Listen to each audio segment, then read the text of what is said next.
Graça e paz, amados irmãos da comunidade evangélica Vida Plena. É uma honra ter vocês mais essa manhã aqui conosco e também a você que tem acompanhado as transmissões do nosso canal. Seja muito bem-vindo e hoje nós estaremos estudando a lição número 6 da nossa revista, que tem o tema da nossa revista é a fragilidade humana e a soberania divina. Nós estamos estudando o livro de Jó. E o tema da aula de hoje é a teologia de Elifaz e tem uma pergunta: só os pecadores sofrem? Mas antes de nós entrarmos na nossa lição, eu quero que você feche os seus olhos, vamos orar e vamos falar com o Pai Celestial. O Pai amado, querido, obrigada, Senhor, por mais esse dia que o Senhor preparou para nós, Pai. Pai, em nome de Jesus, eu peço a Ti, doce Espírito de Deus, para que o Senhor venha, Pai, abençoar essa aula de hoje, para que o Senhor venha abençoar a minha vida, Senhor, que estarei trazendo este ensino aos meus amados irmãos. E, Pai, em nome de Jesus, eu peço a Ti, Senhor, para que o Senhor venha preparar, Senhor Jesus, as mentes e os corações dos irmãos que estarão recebendo este ensino, Senhor. Que este ensino não venha apenas encontrar, Senhor Jesus, intelecto, mas venha encontrar corações dispostos a aprender e aplicar a Tua palavra, Senhor. É o que eu te peço e agradeço em nome de Jesus. Amém. Irmãos, então, o texto áureo da nossa lição, ele está no livro de Jó, capítulo 4, nós estaremos lendo o versículo 7 e o versículo 8. Eu vou ler aqui para os irmãos, tá? Lembra-te, acaso, já pereceu algum inocente? E onde foram os retos destruídos? Segundo eu tenho visto, os que lavram a iniquidade e semeiam o mal, isso mesmo eles cegam. Nós vamos comentar esse versículo dentro da lição, tá bom? E a verdade prática da aula diz assim: embora transcendente, Deus tem prazer em se relacionar com o homem terreno. E nesse momento nós vamos também fazer a leitura bíblica, e a leitura nós faremos a leitura no capítulo 4, do versículo 1 ao 8, capítulo 15, do versículo 1 ao 4 e capítulo 22, dos versículos 1 ao 5, né? Esses capítulos tratam-se dos discursos, né? São as falas do amigo Elifaz com Jó. Então, são nesses 3 momentos que ele conversa com Jó. Então, são esses capítulos que estaremos lendo, tá bom? Vou iniciar aqui. Então respondeu Elifaz, o temanita, e disse: se intentar alguém falar-te, enfadar-te-ás? Quem todavia poderá conter as palavras? Eis que tens ensinado a muitos e tens fortalecido mãos fracas. As tuas palavras têm sustentado aos que tropeçavam, e os joelhos vacilantes tens fortificado. Mas agora, em chegando a tua vez, tu te enfadas, sendo tu atingido, te perturbas. Versículo 6. Porventura, não é o teu temor de Deus aquilo em que confias, e a tua esperança a retidão dos teus caminhos? Lembra-te, acaso já pereceu algum inocente? E onde foram os retos destruídos? Segundo eu tenho visto, os que lavram a iniquidade e semeiam o mal, isso mesmo eles cegam. Agora nós vamos ler o capítulo 15, tá? Versículo 1. Então respondeu Elifaz, o temanita: porventura, dará o sábio em resposta a ciência de vento? E encher-se-á a si mesmo de vento oriental? Arguindo com palavras que de nada servem e com razões de que nada aproveita? Tornas vão o temor de Deus e diminuis a devoção a ele devida. Agora é o capítulo 22, versículo 1. Então respondeu Elifaz, o temanita: porventura será o homem de algum proveito a Deus? Antes o sábio é só útil a si mesmo? Ou tem o Todo-Poderoso interesse em que sejas justo ou algum lucro em que faças perfeitos os teus caminhos? Ou te repreende pelo teu temor de Deus, ou entra contra ti em juízo? Porventura, não é grande a tua malícia e sem termo as tuas iniquidades? Então, queridos, antes de iniciarmos aqui na lição propriamente dita, vamos estar falando aqui que a lição de hoje nós estaremos iniciando a parte principal do livro de Jó, que são os diálogos dele com os amigos Elifaz, Bildade e Zofar. Tem algumas pessoas que falam Elifaz, né? E eu estou falando Elifaz. No capítulo 2, versículos 11 e 13, 11, 12 e 13, aliás, eu vou ler aqui com vocês só para dar o pano de fundo como que eles entraram aí na vida de Jó, né? Nesse contexto que nós estaremos estudando. Porque na aula passada, o irmão Aldi falou do lamento de Jó, que está lá no capítulo 3. E ele fala dos amigos de Jó que foram visitá-los, né? E isso fala lá no capítulo 2, nesses versículos 11, 12 e 13, que vai falar assim, ó. Ouvindo, pois, 3 amigos de Jó todo este mal que lhe sobreviera, chegaram cada um do seu lugar. Elifaz o temanita, Bildade o suíta e Zofar o namatita. E combinaram ir juntamente, condoer-se dele e consolá-lo. Então eles foram fazer essa visita para o amigo Jó, com o intuito também de consolá-lo. Versículo 12. Levantando-se eles de longe os olhos e não o reconhecendo, ergueram a voz e choraram, e cada um, rasgando o seu manto, lançava pó ao ar sobre a cabeça. 13. Sentaram-se com ele na terra 7 dias e 7 noites, e nenhum lhe dizia palavra alguma, pois viam que a dor era muito grande. E aí, né, vocês veem, né, tamanho era o sofrimento de Jó, tamanha era a dor que ele estava sentindo, e fala que eles nem reconheceram o amigo, né? Então imagina, fisicamente ele devia estar bem debilitado. E os amigos ficaram tão chocados com o que eles encontraram, né, com o que eles estavam vendo, com aquela situação dele, sabendo de toda a história dele, né, que era um homem próspero, um homem abençoado, um homem justo, íntegro, reto, né? Então, diante de tudo aquilo, eles ficaram praticamente sem palavras, né? E durante 7 dias e 7 noites eles nada falaram.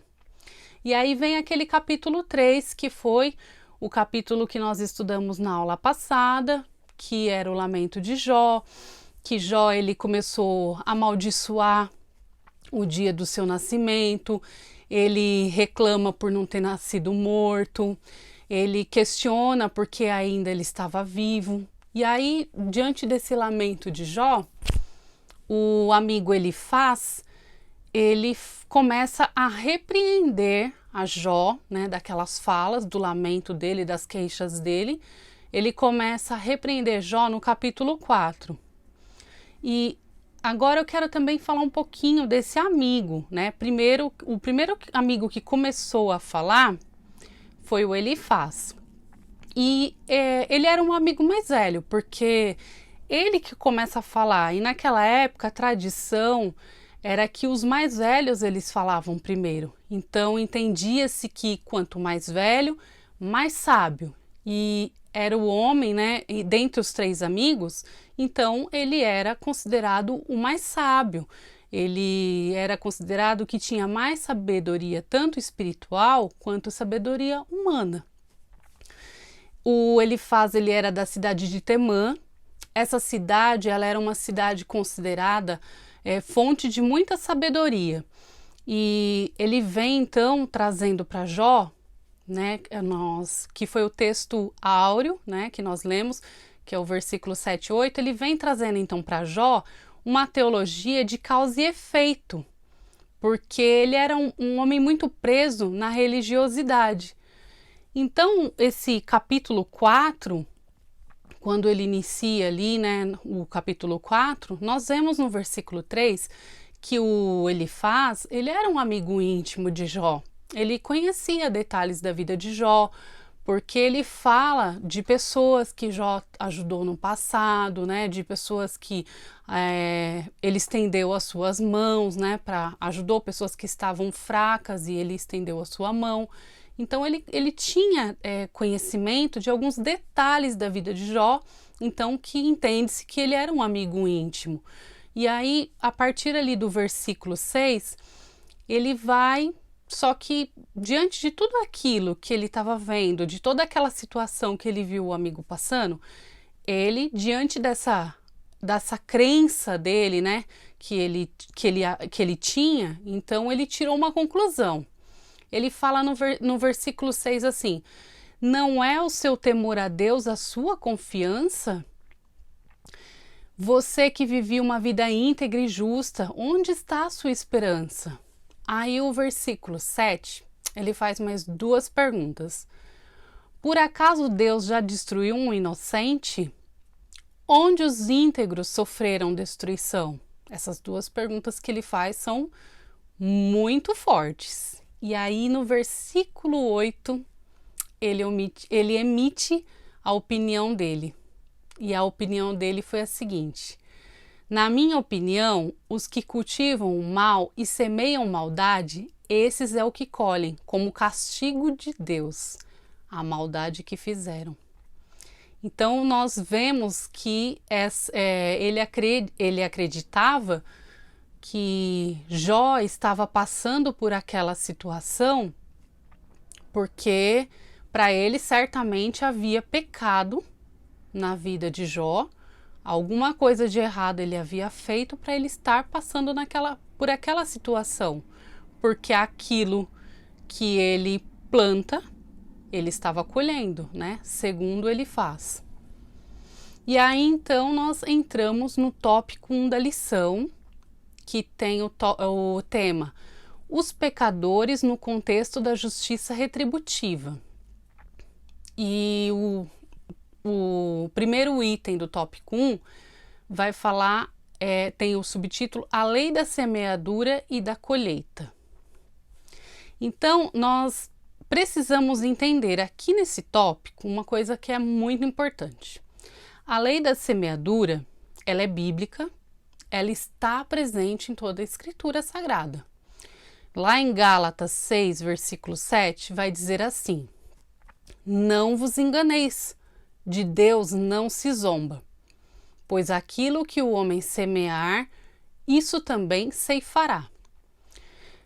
Então, a lei da semeadura, nós sabemos então que ela é uma verdade. Então, qual que era o erro? Mas se o Elifaz ele acreditava que Jó estava colhendo aquilo que ele plantou, e segundo o que nós acabamos de ler, a lei da semeadura, ela é uma verdade bíblica, qual é o erro? O erro está exatamente no versículo 8, quando ele emite a opinião dele, um parecer pessoal dele, sem ao menos saber a verdadeira... todo o contexto, e nem tudo estava revelado. Então, nem tudo nós podemos dizer que é a lei da semeadura, que a pessoa está colhendo aquilo que ela plantou. Porque naquele caso, havia uma permissão, no caso de Jó, havia uma permissão de Deus para que Satanás ele tocasse na vida dos filhos de Jó, tocou na família, tocou nos bens, tocou na saúde dele, né, no físico dele, e tocou até mesmo na integridade dele, porque para Jó também, uma pessoa que ela é honesta, uma pessoa que ela é íntegra, uma pessoa que é justa, de repente estar sendo julgado ali por esse amigo, foi muito difícil isso para ele estar ouvindo essas palavras. Então, até a integridade dele foi colocada em xeque. Então, eu quero estar lendo um texto com os irmãos que está lá no Evangelho de João, no capítulo 9, versículos 1 e 3. E eu quero estar lendo esse texto com os irmãos exatamente para ficar claro uma coisa, que nem todas as pessoas que estão sofrendo determinadas situações, algum problema específico, é consequência de algo que foi semeado. Mas nós sabemos também que existe consequência de pecados, né? E consequência, inclusive, de pecados encobertos. Isso também é uma verdade. Mas eu quero ler 2 textos com vocês. O primeiro vai estar, então, no Evangelho de João, 9, 1, 3, que eu vou ler aqui. Caminhando Jesus, viu um homem cego de nascença e os seus discípulos perguntaram: Mestre, quem pecou, este ou seus pais, para que nascesse cego? Respondeu Jesus: Nem ele pecou, nem seus pais, mas foi para que se manifestem nele as obras de Deus. Porém, então veja que os discípulos, eles tinham o mesmo entendimento, né, que ele faz. Olharam para aquele homem e já perguntaram: quem que pecou, ele ou os pais dele? E aí Jesus fala: nenhum nem outro. Só que também, no mesmo Evangelho de João, no capítulo 5, versículo 14, é aquele texto do paralítico do tanque de Betesda, que as águas se agitavam e ele fala para Jesus: ninguém me coloca nas águas. E aí Jesus, ele cura esse paralítico. Aí Jesus fala assim para ele: pega o seu leito e anda. Só que no versículo 14 diz que depois Jesus mais tarde se encontrou novamente, né, com esse homem que ele havia curado, e Jesus fala assim para ele, ó. Mais tarde Jesus o encontrou no templo e lhe disse: olha que já estás curado, não peques mais, para que não te suceda coisa pior. Então vemos aqui que essa enfermidade que esse paralítico tinha, então ela era uma consequência de pecado. Vai, não peques mais para que não te suceda coisa pior. Então veja que aqui nesse caso se aplica. Mas não era o caso de Jó. Voltando, né, para o caso de Jó, o Elifaz, ele pensava assim: se está acontecendo algo então na vida de Jó, é porque alguma coisa tem errado aí. Olha, Jó, olha para você, olha para a sua vida, olha aí para o seu íntimo e veja direitinho, porque alguma coisa tem aí de encoberto, tem alguma coisa errada que você deve ter feito, algum pensamento seu aí que não estava de acordo com a palavra de Deus. Esse era o pensamento de Elifaz. Só que aqui fica uma aplicação para nós. Nesse momento, fica uma aplicação para nós. Que se nós não temos certeza de um fato específico, nós não podemos emitir um parecer. Quando você tenta entender, né, o inexplicável, você pode cair na mesma conduta do Elifaz. Você pode pecar por estar julgando alguém precipitadamente. Então, isso é uma aplicação para as nossas vidas, para nós termos esse cuidado, porque muitas vezes nós não sabemos lidar, o cristão principalmente, muitas vezes ele não sabe lidar com o sofrimento. E às vezes vemos pessoas passando por um sofrimento, por um problema, tudo, e nós queremos achar respostas. E é certo que muitos cristãos estão passando por lutas e por provações, mas lá na frente ele será aprovado por Deus. Então o que é inexplicável, não nos cabe ficar tirando as nossas conclusões, julgando precipitadamente. O ponto 2 de 3. A queixa de Jó. Em sua defesa, Jó se contrapõe à teologia de Elifaz, de recompensa para os bons e punição para os maus. Jó ele fala que Elifaz não olhou para os dois lados do problema. No versículo 14, Jó ele critica o amigo. Ele fala assim, ó: ao aflito deve o amigo mostrar compaixão, a menos que tenha abandonado o temor do Todo-Poderoso. Jó ele compara os amigos com ribeiros que no verão as águas se secam, e ele diz que como esses ribeiros que ele esperava encontrar ajuda. Ele diz que esses amigos são como esses ribeiros que ele esperava encontrar ajuda. No versículo 24, e aí eu vou ler pela Viva, ele fala assim: tudo o que eu quero é uma explicação para todo esse sofrimento. Eu me calarei se alguém me mostrar os erros que eu cometi. Então, na verdade, o que Jó estava tentando entender era a causa, né, de tanto sofrimento, de tanta aflição que ele estava, né, passando. As aflições dele eram muito profundas. E aí ele chega até dizer que ele estava sendo alvo das flechas divinas. No capítulo 7, no versículo 21, ele fala: por que não perdoas? Ele está falando com Deus. Por que não perdoas a minha transgressão e não tiras a minha iniquidade? E partindo para o tópico 2, os pecadores no contexto da tradição religiosa. E no item 1 do tópico 2, tem o tema ortodoxia engessada. A ortodoxia, então, ela é uma palavra grega, né? Que ela é a junção de ortós mais doxa. Ortós significa reto, correto. E doxa é uma opinião, regra. Então, a ortodoxia, ela é essa junção dessas duas palavras. E nada mais é que uma crença correta. A ortodoxia engessada, era o que estava acontecendo ali, era o que estava sendo colocado para Jó. E segundo o discurso de Elifaz, no capítulo 15, que é o segundo discurso, no capítulo 15, versículo 4, ele fala assim, ó: tornas vão o temor de Deus e diminuis a devoção a ele devida. E aqui ele receia que Jó ele negue a doutrina de que o pecado ele gera sofrimento e que o sofrimento é a razão do pecado cometido. Isso seria um atentado à moralidade e abriria também precedentes para que qualquer um pudesse pecar e ficar impune.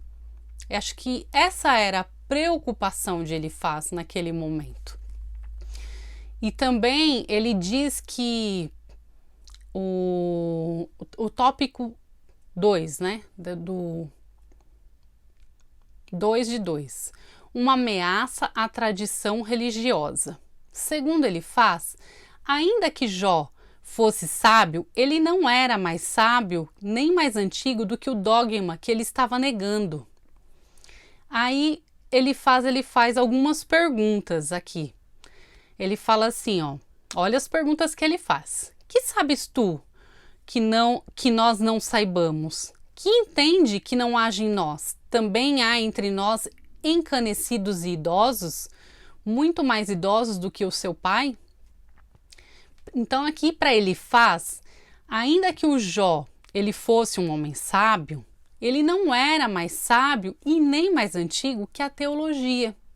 Então, que essa teologia que, segundo Elifaz, Jó estava negando, né? Então, você vê a religiosidade, né? Ele era um homem religioso, ele estava muito ligado à crença, ele estava preso àquela crença, que ao ver dele era a crença correta. O ponto 3 aqui do tópico 2 diz assim: um defensor celeste. Então, nesse ponto, nós estaremos vendo ali o capítulo 16 de Jó, que Jó ele espera por um defensor que interceda por ele, né, no céu. E o versículo 19 é tão bonito, fala assim, ó: já agora sabei que a minha testemunha está no céu e nas alturas, quem advoga a minha causa. Esse versículo ele é um versículo profético. E na aula passada, o irmão Aldi ele também citou Jó 19:25, e eu vou estar repetindo esse versículo também, que ele também é um versículo profético, porque aponta para o nosso Senhor Jesus. Porque eu sei que o meu Redentor vive e por fim se levantará sobre a terra. Essas falas de Jó, elas são proféticas porque ele está ansiando por um mediador, né? E nós sabemos que o nosso mediador é Jesus Cristo, né? E ele, então, aqui, essas falas dele apontavam já para Jesus. Ele ansiava o advogado, né? O justo, advogado justo, fiel, né? O mediador entre Deus e os homens. Igual fala lá em 1 Timóteo, capítulo 2, versículo 5. E o próximo tópico que nós vamos estudar, que é o último tópico, é os pecados diante de um Deus infinito. E o ponto 1, né, do tópico 3 fala: Deus não se importa com quimeras humanas. Aqui então é o terceiro discurso de Elifaz, que ele apela para a transcendência divina. E transcendência diz respeito ao conjunto de atributos de Deus, que ressalta sua superioridade em relação à criatura. Então ele está dizendo que o nosso Deus, né, que ele é grande, ele é transcendente, ele é superior a nós. E isso é verdade, isso ele não estava errado. Deus ele é transcendente sim. Mas ele diz que Deus ele não estava preocupado com o sofrimento de Jó, principalmente quando se trata de atitude de um pecador. E aí então para Elifaz, Deus é onipotente, ele é grandioso, majestoso, e por isso ele não deveria se rebaixar ao sofrimento de Jó, se inclinar, dar atenção para um pecador como Jó. E o próximo ponto, né, o ponto 2 do tópico 3, diz: Deus caminha com os homens. Aqui é o capítulo 23, onde Jó ele não nega, né, a transcendência de Deus, mas ele expressa o desejo de encontrar-se com Deus, que é justo, que é compreensivo, que faria justiça à sua causa. O versículo 14, Jó fala assim, pois ele cumprirá o que está ordenado a meu respeito, e muitas coisas como estas ainda tem consigo. Aqui nesse capítulo, queridos, que diz Deus caminha, né? Aliás, o título aqui desse tópico fala Deus caminha com os homens. E realmente Deus ele caminha conosco, mas Deus ele não só caminha conosco, como Deus ele está presente em cada um de nós. Para aqueles que são nascidos de novo, Deus ele se faz presente por meio do Espírito Santo, por meio de Cristo Jesus, né? Primeiro por meio de Cristo Jesus, e aí ele foi para o céu, hoje está à destra de Deus Pai, e ele nos enviou o Consolador, ele deixou para nós o Espírito Santo, que é o penhor da nossa esperança. Pelo Espírito Santo que nós temos a certeza que Jesus ele vai voltar para buscar a sua noiva gloriosa. E a palavra fala que o Espírito Santo ele habita em nós. Então ele não só caminha conosco, como ele está presente dentro de cada um de nós. Ele que nos assiste nas nossas fraquezas, nas nossas dificuldades. É ele que convence o homem do pecado, da justiça. É o Espírito Santo que pega nas nossas mãos, que nos mostra quando estamos desviando do caminho, do único caminho, porque Jesus é o caminho, Jesus é a verdade, Jesus é a vida. E glória a Deus que nós temos o Espírito Santo. Queridos, essa era a lição que eu tinha para o dia de hoje. Esse é o ensino que eu tinha para compartilhar com os amados irmãos. Eu espero que tenha sido uma bênção para você. Fica na paz, fica na bênção do Senhor. Até o nosso próximo encontro.